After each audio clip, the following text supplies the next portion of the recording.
Graça e paz, meus amados irmãos, sejam muito bem-vindos, em nome de Jesus, para mais uma aula aqui da nossa EBD online. E hoje vamos ver um livraço, vamos ver a carta de Pedro, a primeira carta de Pedro, onde teremos lições importantíssimas que aqui serão discutidas. Mas antes, vamos entregar a Deus esse momento precioso, orando ao nosso Deus. Louvado seja o teu nome, Senhor. Obrigado por mais um dia de vida. Obrigado, Senhor, pela salvação por meio de Cristo Jesus. Porque, Pai amado, sabemos do que foi feito lá na cruz, Pai amado, é suficiente para nós e não precisamos, Senhor, de mais nada, de nenhum apetrecho, Senhor, para justificar a salvação. Porque entendemos, Pai, que a salvação veio através do teu Filho Jesus ali na cruz. Senhor, abençoa, Pai, nossos irmãos que estão conectados, Senhor, nesse instante. Que eles possam, mais uma vez, Senhor, serem edificados na Tua palavra, Senhor. E que este estudo, Senhor, feito por este servo Teu, este miserável, Senhor, que não merecia estar neste lugar, mas que foi levantado pelo Senhor para promover esta aula, Senhor, que ele seja ricamente usado para edificar a Tua igreja, meu Deus. Obrigado, Pai, porque entendemos que as duas bênçãos têm nos alcançado. Obrigado, Senhor, e nos ajuda a entender a Tua palavra. E apesar das limitações do professor, que a Tua palavra seja suficiente para promover o entendimento dos meus irmãos. E essa é a nossa oração que fazemos. Em nome de Jesus. Amém. Meus amados irmãos, e hoje, meus amados irmãos, pense no livraço. É a primeira carta, é a primeira de Pedro. E vamos logo ao que interessa, porque Pedro aqui... Quem foi Pedro? Vamos lembrar um pouquinho. Quem é Pedro? Pedro, meus amados, foi um dos primeiros apóstolos a ser chamados. Ele foi chamado pelo seu irmão André. Olha aí que André, depois de ser chamado por Jesus, chama Pedro também. Mas Jesus fala assim, olha, você é pescador. Mas eu estou te chamando para ser pescador de homens. E Pedro toma um papel proeminente diante dos discípulos. Ele era aquele cara arrojado, é aquele que estava sempre com a cara à tapa, é aquele que estava pronto para defender Jesus, é aquele que estava preparado para qualquer adversidade, de repente, resolver a situação. Esse é Pedro, esse é o mesmo Pedro, meus amados irmãos, que olhou para Jesus durante a tempestade, e olhou e falou, Jesus, eu quero ir onde o Senhor está. E Pedro é o único ser humano que andou sobre as águas por um tempo.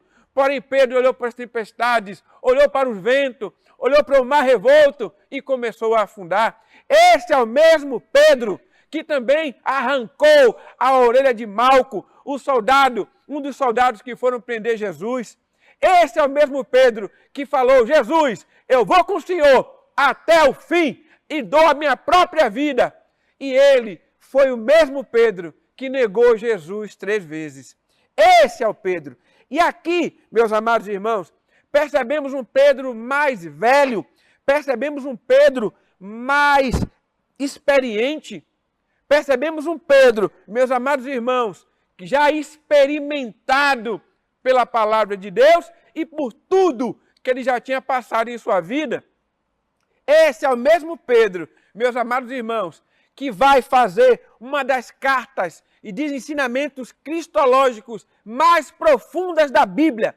E é isso que vamos estudar nessa carta de hoje, a primeira carta de Pedro. É uma carta que foi feita pelo querido Pedro, mais conhecido como Pedrão, né, para os amigos íntimos. Foi feita mais ou menos entre a data de 60 a 68, depois de Cristo.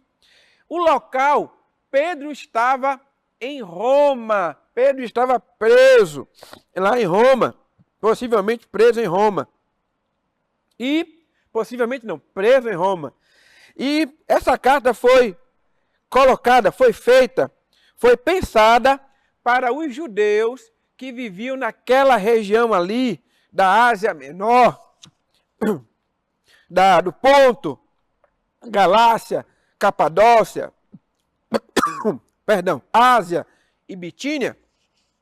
Então, foram lugares que o evangelho chegou, olha que interessante, através do Pentecostes, muito possivelmente, meus amados irmãos, depois do Pentecostes.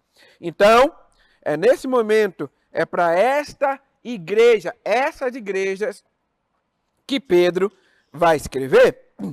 E é importante lembrar que naquele momento, quem era o imperador? O imperador era o Nero, sim, aquele louco, o Nero. E ele colocou os cristãos como bode expiatório para o seu governo. Então, tudo que tinha de ruim era por causa dos cristãos. E ele começou uma grande perseguição. Uma perseguição extrema aos cristãos. E lembrem-se, o tempo estava passando. E Jesus ainda não tinha regressado. Então, o que estava acontecendo com a fé de alguns? Estava desfalecendo. Então, essa primeira carta de Pedro, ele vem mostrar para nós, ele vem falar o seguinte aqui, em meio às perseguições, nós devemos continuar esperando a volta do Senhor Jesus. Nós devemos perseverar nas doutrinas verdadeiras, nas doutrinas únicas de Jesus Cristo. Então é por esse motivo que a carta foi feita, promovendo um encorajamento para os cristãos daquela região. Mas afinal de contas, Falcão, o que estava acontecendo naquela região ali? Bom, naquela região estava acontecendo a seguinte situação. Apesar dos sofrimentos, muitas dúvidas começaram a surgir. Então, os cristãos falaram assim, gente, nós somos cristãos daquela região, tá?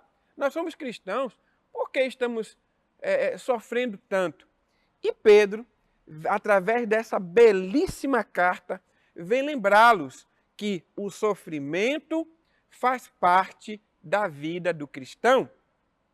Falcão, o sofrimento, sim, meu amado irmão, se você, meu amado irmão, minha amada irmã, não está sofrendo pela causa de Cristo, tem algum problema aí. Ou você está muito conectado com o mundo e já não é basicamente um cristão verdadeiro, ou então você está vivendo uma situação que é totalmente contra o que diz o Evangelho. O que é que diz o Evangelho? O Evangelho vai defender o sofrimento. A carta de Tiago, que foi o livro anterior estudado, vai dizer sobre isso.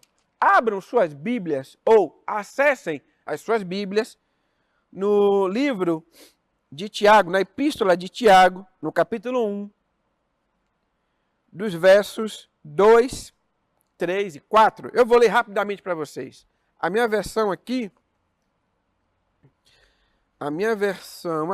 é a nova, a revista e atualizada, tá? Almeida, revista e atualizada. Diz assim nessa versão: meus irmãos, tende por motivo de toda alegria o passardes por várias provações, sabendo que a provação da vossa fé, uma vez confirmada, produz perseverança. Ora, a perseverança deve ter ação completa, para que sejais perfeitos e íntegros, e em nada deficientes. Meus amados irmãos, ao contrário do que hoje muitos segmentos das igrejas ditas como cristãs defendem que você não pode sofrer, né? E algumas até colocam uma placa fora da igreja e diz o seguinte, ou então usam isso como um lema da igreja, diz o seguinte: pare de sofrer. Está totalmente na contramão do que Jesus nos ensinou. E é isso que Pedro vem dizer que sim, que o cristão ele vai sofrer. Tá? Falcão, eu realmente fico desconfortável quando fala de sofrimento, porque eu entendo que Deus nos protege e você está certo. Porém, a proteção que Deus vai te dar, meu amado irmão, se você for salvo, essa proteção, ela não se limita a este mundo. Lembre-se, não somos deste mundo, estamos nesse mundo.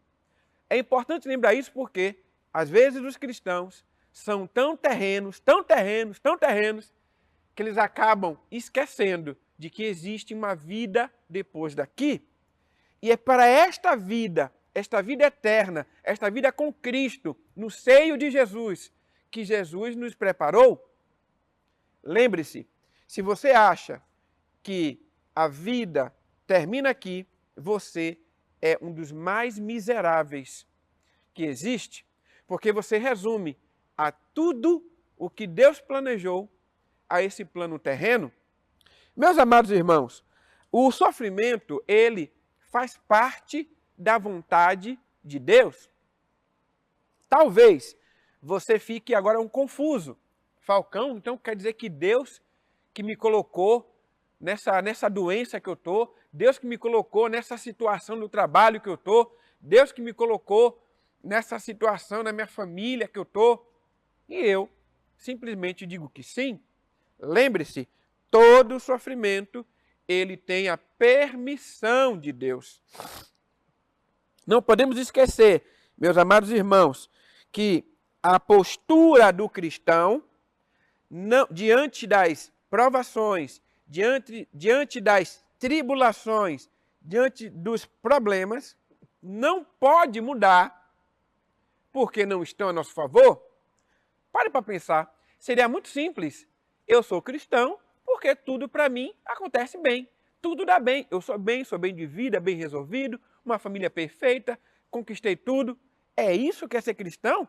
Não, meus amados irmãos. Nós vemos através da história que o ser cristão, que o ser de Jesus, traz muitos problemas. E o ápice desses problemas é o que estava acontecendo aqui quando Pedro escreve essa carta. É o ápice de uma grande perseguição, a ponto de cristãos estavam sendo martirizados, mortos. Então, talvez você pergunte, Falcão, que Deus é esse que permite que cristãos sejam mortos? Lembre-se, a permissão de Deus, ela acontece na nossa vida para a glorificação do seu nome, o nome poderoso do Senhor Jesus. É esse nome. É por isso que estamos aqui, para glorificar o nome de Jesus. Se eu vou viver, ótimo. Se não vou viver, ótimo também. Desde que o nome do Senhor seja glorificado. Meus amados irmãos, a postura do cristão tem 3 pilares imprescindíveis da postura do cristão diante das adversidades, do sofrimento. Primeiro, diante do sofrimento, nós devemos buscar a santificação. 2, diante do sofrimento, nós devemos buscar a submissão. E 3, diante do sofrimento, nós devemos buscar o serviço. Falcão, me perdoe, meu irmão, mas não entendi. Ok, vou explicar brevemente. Santificação, você não pode, porque você está sofrendo, desejar o mal do outro. Muito pelo contrário, não foi isso que Jesus nos ensinou. Jesus nunca desejou matar os seus inimigos. Muito pelo contrário, ele os amou, e os amou tanto que estava pregando para eles as palavras de salvação, palavras de vida. 2, submissão. Submissão à santidade, submissão à autoridade, submissão ao Deus poderoso. É essa, meus amados irmãos, a submissão que você tem que ter. Você tem que estar conectadamente submisso aos propósitos de Deus. Não pode ser diferente. E 3, o serviço. Tudo que você faz aqui é para a honra e glória do Senhor. Outro ponto importante, meus amados irmãos, que temos que perguntar é o seguinte: como é que você tem respondido ao sofrimento? Como é que você tem respondido ao sofrimento? Com alegria ou com desânimo? Eu entendo, meus amados irmãos, porque, igual a você, eu também sou de carne e osso. Eu não estou dizendo que o sofrimento nos deixa alegres, mas o propósito do sofrimento não pode fugir da nossa mente. Eu estou sofrendo, eu estou passando dificuldade, estou passando uma provação terrível, mas lembre-se, o propósito disso é para que eu seja uma pessoa melhor. O propósito disso é para a purificação, a santificação. O propósito disso é que para no final o nome de Deus seja glorificado. Não podemos esquecer que essa epístola de Pedro, meus amados irmãos, é uma das epístolas mais cristocêntricas da Bíblia. Ele vai falar o tempo inteiro de Cristo. E eu tenho aqui alguns pontos para tratar. Primeiro, ele vai falar da encarnação de Cristo. Está lá em 1 de Pedro 1,20. 2, vai falar da impecabilidade de Cristo. Está lá em 1 de Pedro 1,19 e 1 de Pedro 2,22. 3, ele vai falar da humanidade no sofrimento de Cristo. 1 de Pedro 1,11. 1 de Pedro 2,23. 1 de Pedro 3,18. 1 de Pedro 4,1 e 4,13. E 1 de Pedro 5,1. Quarto, ele vai falar da morte de Cristo. 1 de Pedro 3, 21 e 22. Vai falar também da ressurreição de Cristo. 1 de Pedro 3, 22. Vai continuar falando da glorificação de Cristo. 1 de Pedro 3, 22 também. E por fim, vai falar da volta de Cristo. 1 de Pedro 1, 7. 1 de Pedro 4, 13. E 1 de Pedro 5, 1 e 4. Meus amados irmãos, Pedro vai fazer em uma epístola. Ele vai resumir o Evangelho de Jesus, o seu nascimento, o seu propósito, a sua missão, a sua morte e a sua volta. É lindo como Pedro faz isso. Pedro, ele vai destacar também na sua epístola em relação aos dons espirituais. O que é que estava acontecendo? Mais uma vez, as pessoas estavam abusando dos seus dons espirituais. Falcão, mas isso acontece até hoje? Sem dúvida, acontece até hoje. As pessoas abusam dos dons. Como assim, Falcão? Elas utilizam os dons para benefício próprio. Utilizam os dons para a sua exaltação. E não foi para isso que Deus te deu o dom. É importante falar que todo o dom dado por Deus tem um único propósito: glorificar o nome do nosso Senhor. Meus amados irmãos, outra questão que Pedro vai tratar na carta é umas orientações para os líderes. Você líder, você que está na frente de algum ministério, Pedro vai falar uma mensagem para esses líderes. Mas não são líderes comuns, não são líderes que servem a Jesus com o coração íntegro, muito pelo contrário. São líderes que fazem o contrário do que Jesus ensinou. Eles oprimem, eles deixam a carga pesada, eles humilham, eles não deixam os seus liderados respirar. E Pedro vai falar sobre isso, ó.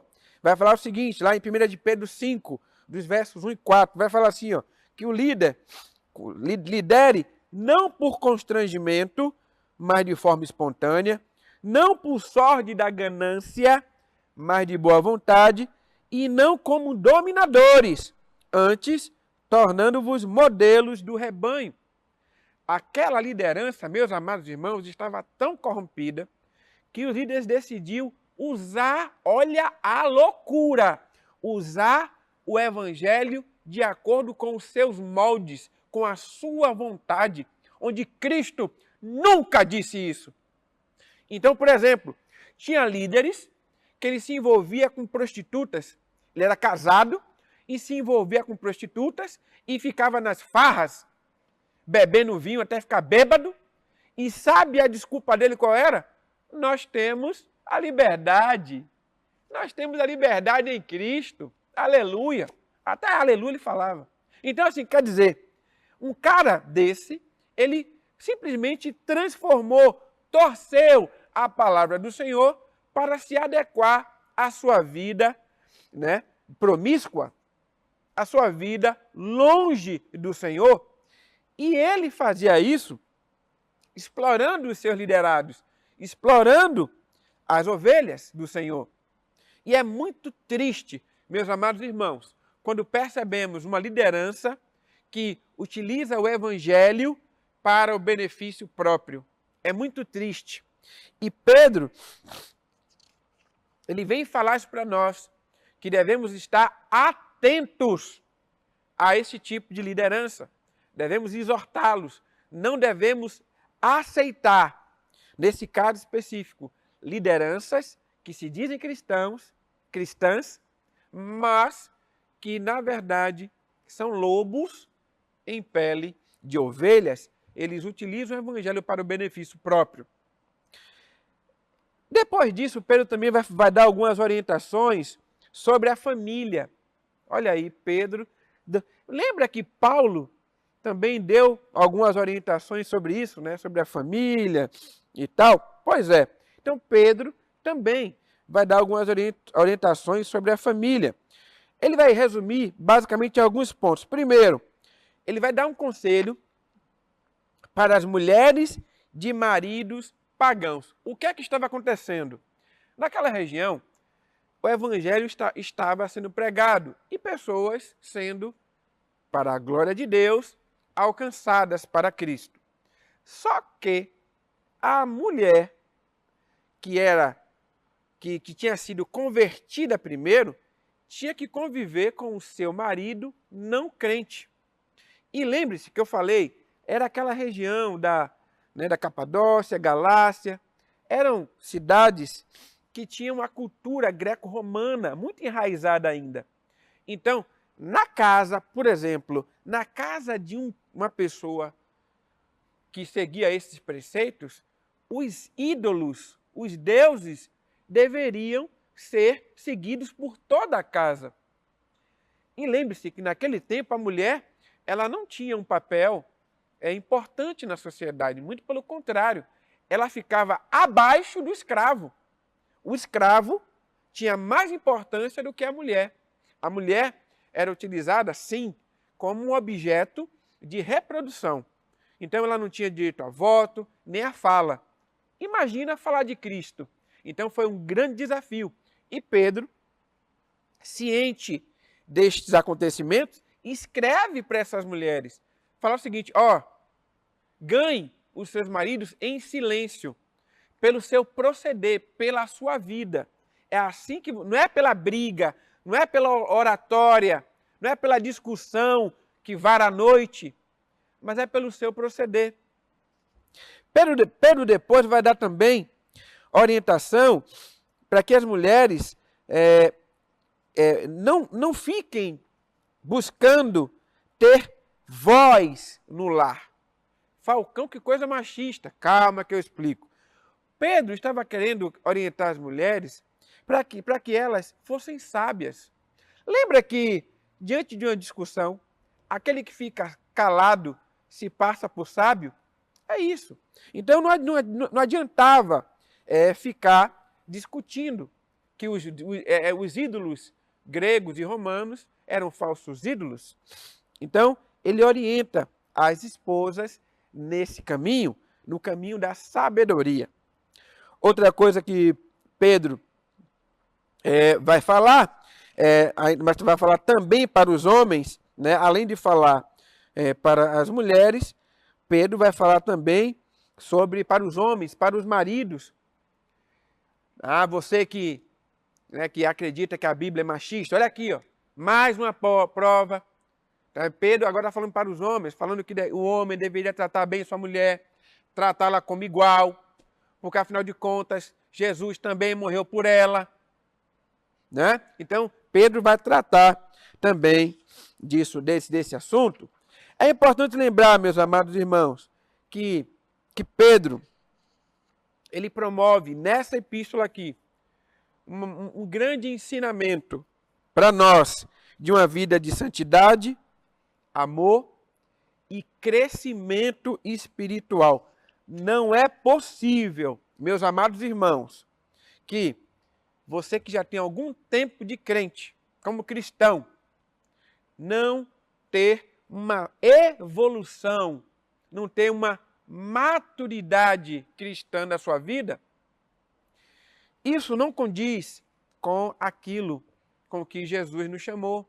Jesus nos chamou para que você apenas dissesse, eu recebo Jesus, mas não conseguir evoluir em nada, não consegue amar seu inimigo, não consegue perdoar, não consegue esquecer uma dívida que alguém te fez, né? Não consegue não ter ódio de alguém, não consegue transformar o ódio em amor.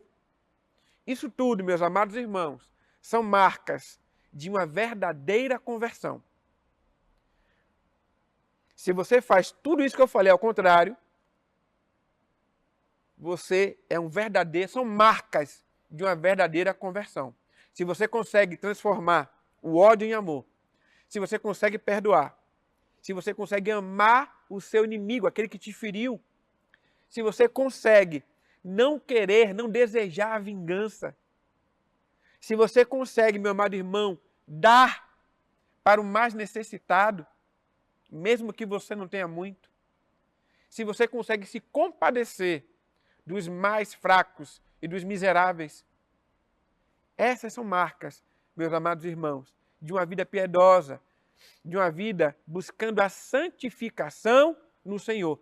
Se você não faz nada disso, eu preciso que você peça a Deus que te dê tudo isso, em nome de Jesus. Meus amados irmãos, Pedro vai finalizar o livro mostrando que o amor de Cristo supera qualquer tipo de sentimento humano. Olha que lindo. O amor de Cristo supera qualquer tipo de sentimento humano. Falcão, como assim sentimento humano? Qualquer tipo de relação de prejudicar alguém, por exemplo, né? De desejar o mal, de fazer alguma coisa ruim. O amor de Cristo supera tudo isso. O nosso pastor Heber, ele falou uma coisa interessante, eu trago para vocês. Talvez você tenha dificuldade, meu amado irmão ou minha amada irmã, de amar alguém, porque te feriu, porque te humilhou, porque fez algo com você terrível. Mas o nosso pastor falou o seguinte, faça a curva. Falcão, faça a curva? Foi essa mesma pergunta que eu fiz para o pastor. Como assim, pastor, fazer a curva? Se você amar Jesus, você vai amar o seu irmão. Então, faça a curva. Então, ao invés de amar o irmão diretamente, já que você tem dificuldade, ame Jesus e, através de Jesus, ame seu irmão. Esse é o propósito, um dos propósitos desta carta, que você sim, meu amado irmão e minha amada irmã, tem condições de amar aquelas pessoas que te feriram, que te magoaram.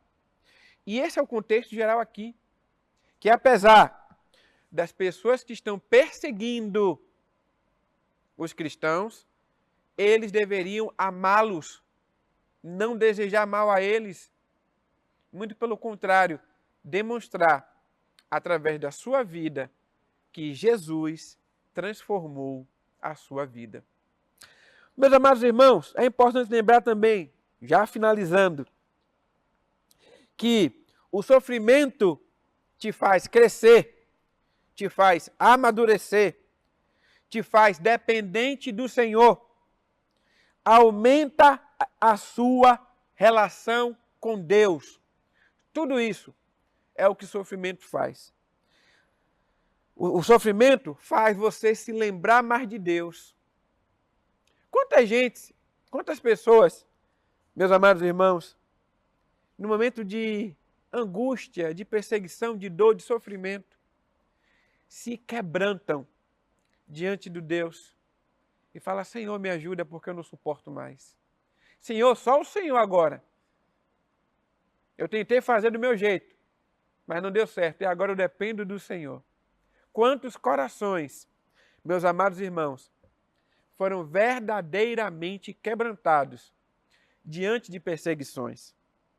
É importante lembrar que a igreja, lá em Atos, quando começa a perseguição, ela é espalhada pelo mundo. Até então, os apóstolos e a igreja estavam ali, naquele mundinho deles. Quando começa a perseguição, eles são espalhados pelo mundo. E é por isso que hoje o evangelho chegou para mim e chegou para você. É porque Deus não nos ama? Porque estamos sendo perseguidos? Muito pelo contrário. É porque através da perseguição, você vai ser provado, meu amado irmão, você vai ser refinado como ouro. Sim, e quando a gente fala em refinado como ouro, a gente tem que lembrar que o ouro, que é um metal puro, antes de ser aquele metal puro, ele tem impurezas. E aí ele é colocado em um local para ser aquecido em uma temperatura elevadíssima, e aí a escora, as impurezas ficam embaixo e o ouro fica em cima. Então, depois do final desse processo, você tem um ouro purificado, ouro puro. E é isso, e é esse processo, meus amados irmãos, que Deus quer fazer comigo e com você. Eu sei que dói, eu sei que é incômodo, eu sei que a gente não gosta, mas pensem no processo de santificação, no processo de purificação que está sendo feito para você, meu amado irmão, e diga isso também para outros. Porque em meio a perseguições, muitos querem desistir. Falar assim, que eu vou seguir esse Cristo para sofrer aqui, eu e minha família. Não vou fazer isso. Mas lembre-se, no propósito não termina aqui, meu irmão. Termina lá nos céus, com Jesus, louvando a Ele, de eternidade em eternidade. Meus irmãos, eu ainda preciso dizer que a graça de Deus inclui o sofrimento injusto nas mãos dos homens por amor a Cristo. Então, a sua perseguição, o seu sofrimento, não queira buscar justiça neles, meus amados irmãos, porque muitas vezes ele vai ser sofrimentos injustos. Mas lembrem-se que essa é uma armadilha. Quando você justifica sofrimentos como injustos, você fala assim, ó, eu não mereço. Eu não mereço, isso é injustiça. Então isso serve para tirar você do foco. Então não importa, meu amado irmão, não importa, minha amada irmã, se são sofrimentos injustos. Mas o que ele fez é uma injustiça, um absurdo.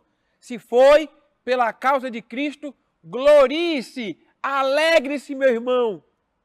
Porque você está sendo perseguido pelo que Cristo foi perseguido. Ou você pensou que ia ser diferente? Jesus nunca pregou, meus amados irmãos, nunca pregou felicidade eterna. Nunca, né, na terra, nunca pregou, que aqui na terra vocês vão andar com tranquilidade, com paz, com alegria, com amor. Muito pelo contrário. O que Jesus vai falar é que aqui você teria aflição, tribulação, mas tem de bom ânimo, porque eu venci o mundo. É isso que disse Jesus. Só que hoje, o evangelho é distorcido para um evangelho do não sofrimento, o evangelho que só tem coisa boa. Esse não é o evangelho de Cristo. Esse é o evangelho dos homens. E que rapidamente não se sustenta, porque sempre você vai ter alguma coisa, um problema, uma perseguição, uma tribulação, porque Jesus disse que você ia ter. Então, quando acontecem essas coisas, esse evangelho frajuto cai por terra. O evangelho de só amor, só alegria, só paz, só vitória. Glória a Deus! Que história é essa? Muitos morreram pela causa de Cristo. E você não quer passar por um sofrimento? E para concluir, eu digo, meus amados irmãos, e faço a seguinte pergunta. Você realmente está disposto a sofrer por Cristo? Realmente você tem disposição para sofrer pela causa maior que é Jesus Cristo? Foi isso que Paulo disse, meus amados irmãos, lá em Filipenses 4:13, quando ele diz assim, ó, tudo posso naquele que me fortalece. Foi nessas horas aqui, meus amados irmãos, que Paulo disse isso. Tudo posso o quê, Falcão? Tudo posso sofrer, tudo posso suportar, tudo posso aguentar, tudo posso até morrer pela causa de Cristo. Falcão está nervoso. Não estou nervoso não, meu amado irmão. Mas eu preciso lembrar você que a causa de Cristo é maior do que qualquer sofrimento que você passe aqui nessa terra. Louvado seja Deus, meus amados irmãos. Falei para vocês que era um livraço. E nem deu para ler tudo. Só fizemos aqui uma visão panorâmica. Leia essa carta. A primeira carta de Pedro. É uma carta preciosa, profunda, cristocêntrica. Uma carta que vai nos estimular a permanecer apesar das tribulações, dos problemas, dos momentos que tem saída. É isso aqui. É para você, meu irmão, que Pedro, através do Espírito Santo, escreveu essa carta. Louvado seja Deus. Vamos orar e entregar a Deus esse momento precioso. Louvado seja o teu nome, Senhor. Obrigado, Pai. Obrigado porque até aqui o Senhor nos ajudou. Tem misericórdia de nós, Senhor, porque muitas vezes, Senhor, desejamos o evangelho fácil, o evangelho só vitória, o evangelho só alegria. E nos esquecemos, Senhor, que muitos sofreram e padeceram com a própria vida por esse evangelho precioso de Jesus, porque eles tinham em mente de que morrer era uma coisa boa se fosse pela causa de Cristo. Faz em nós, Senhor, lembrar de que devemos sim, Pai amado, padecer pelas causas de Cristo. Evidentemente, Pai, que não gostamos, mas que o seu nome seja glorificado em nossas vidas, Senhor. E essa é a oração que fazemos, em nome de Jesus. Amém. Deus abençoe, meus amados irmãos, e até a próxima, se Deus quiser. Leia a Bíblia.